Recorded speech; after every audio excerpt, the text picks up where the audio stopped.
stepping back lunge, des lunges avec un pas vers l'arrière. Donc je suis largeur bassin, largeur de hanche maximum, pas trop large parce que sinon quand je vais descendre en fente, je vais avoir mes genoux qui vont rentrer vers l'intérieur et ça je veux pas.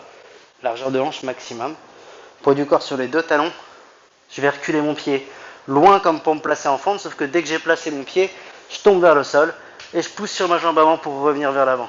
Je vais chercher avec l'autre jambe loin derrière, je touche, je pousse devant, je reviens.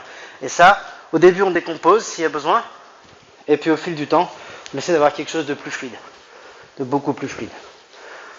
Ce qu'on voit souvent, c'est des fentes vers l'avant, ça. Moi je te demande de les faire vers l'arrière, parce que vers l'avant, on a tendance vraiment à partir vers l'avant. Donc au lieu de faire un pas vers l'avant, on fait un pas vers l'arrière, mais c'est exactement le même principe. Ça permet de garder plus de poids du corps sur la jambe avant et d'être beaucoup mieux placé que si on va chercher vers l'avant. Si tu en fais quelques-unes vers l'avant, tu vas voir la différence. On a tendance à partir beaucoup plus vers l'avant. Donc à décharger le poids du corps du talon. Et si on décharge le poids du corps du talon, on enlève de l'effort dans le fessier et on enlève de la stabilité. Donc vraiment talon dans le sol, loin en bas, on pousse devant.